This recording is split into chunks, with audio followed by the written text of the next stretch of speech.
Hi guys, so let's start with case study 16 MCQ first. In which of the four real estate projects started by premium company, registration of the project is not mandatory? Okay, so the same question was asked in December 21 attempt, just for the information. So we have to know what are those conditions or what are those limits. If those are fulfilled, no registration under RERA is required. Okay, so let's see the legal provision. As per section 3 subsection 2 contains certain exemption from registration. It states that notwithstanding anything contained in subsection 1, no registration of the real estate project shall be required. Okay, so no registration is required where the area of the land proposed to be developed does not exceed 500 square meters, or this is very important, or that is if any of these condition is fulfilled, then no registration is required, or the number of apartments proposed to be developed does not exceed 8 inclusive of all the phases. Okay, so let's see the various information from the case study. So if you can see, premium code name in Nagpur, where the proposed project consists of area of 50,000 square meters, so it is already more than 500 square meters. Premium lifestyle in Pune consists of 5,000 square meters, more than 500 square meters.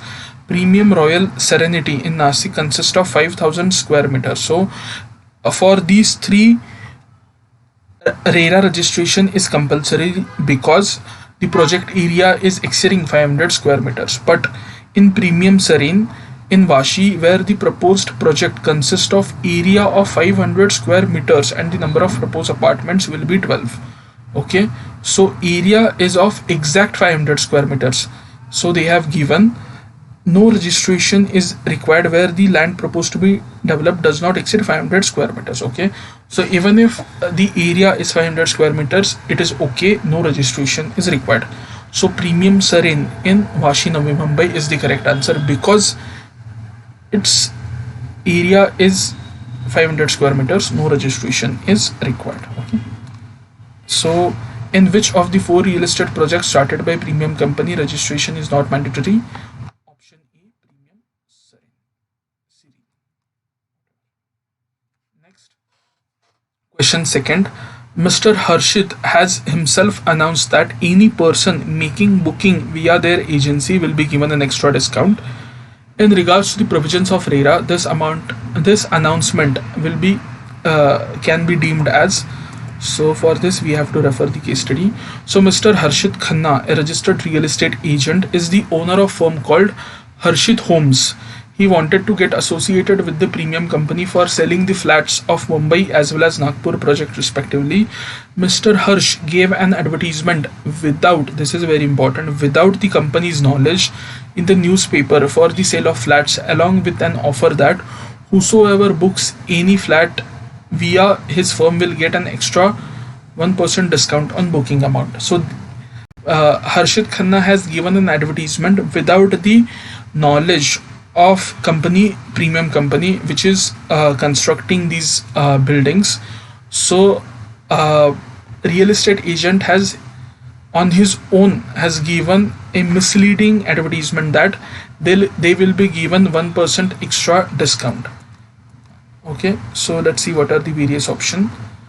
So if I have to be completely honest, at the first glance all these options, that is voidable at the option of premium company, misleading, all these options seem logical, but as per legal provision, let's see the legal provision. Function of the real estate agent. Section 10 contains provision in respect of functions of real estate agent. Accordingly, every real estate agent registered under section 9 shall not involve himself in any unfair trade practice, namely practice of making any statement whether orally or in writing or by visible representation which falsely represents the services or of a particular stage. This is not, yes. So if you can see, makes a false or misleading representation concerning the services. Okay, so yes, so he has falsely led the investors to believe that they will be given an 1% extra discount. Okay, so option B is the correct answer, because this announcement can be deemed as misleading the buyers for the services that are not intended to be offered. So option B is the correct answer.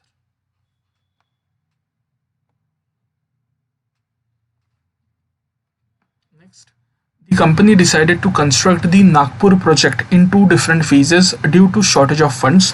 What shall be the impact of decision on the project? We have already covered similar question in the previous case studies. Every project, if it is to be constructed in a phase-wise manner, for each phase separate registration is required. Okay, and it will be considered as a standalone project. So option C is the correct answer. Each phase will be considered as a standalone project and separate registration is required for both the phases. Okay, next, question 4th. XYZ infrastructure company, after takeover of the project, did the changes in the layout of the project. Is it authorized to do any changes to the layouts of the ongoing project? So XYZ infrastructure company has taken over the project, that is the real estate project has been taken over by the XYZ infrastructure company, and they are doing some changes in the layout of the project. So they are asking whether they are authorized to do such changes. For this we have to refer this sheet. So for legal estate project is to be developed, it is provided that any transfer or assignment permitted under the provisions of this section shall not result in extension of time to the intending promoter to complete the real estate project, and he shall be required to comply with all the pending obligation of the erstwhile promoter, and in case of default the intending promoter shall be liable to the consequences of breach or delay as the case may be. So this new promoter will be responsible for the pending obligations of the old promoter. Pending obligation, constructing the project as per the original layout. Okay, so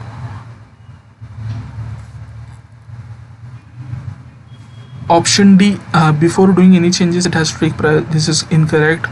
It is authorized to make. This is completely incorrect. With the permission of 2/3 of the allottees of the flat, they can make necessary changes. No, option D is the correct answer.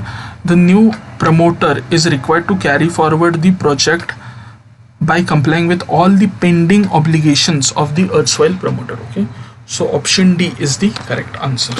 Okay, next, question 5th.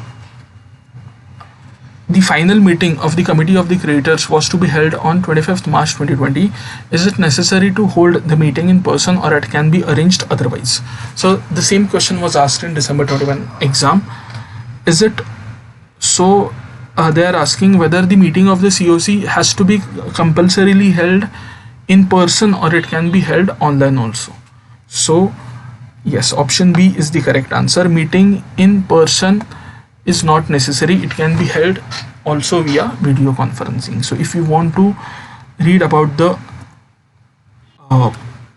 legal provision, the notice convening shall provide the participant. Option 2, yes, the notice convening the meeting of the committee shall provide the participants an option to attend the meeting through video conferencing or other audiovisual means in accordance with the regulations. So there is a option given to the members of the COC that they can attend through video conferencing. Okay, so it is not compulsory that the meeting of the COC has to be in person. It can be held via video conferencing as well. And don't be confused because of the words final meeting of the COC, etc., etc. This is given just to confuse you. Okay, so option B is the correct answer. Meeting in person is not necessary. It can be held via video conferencing.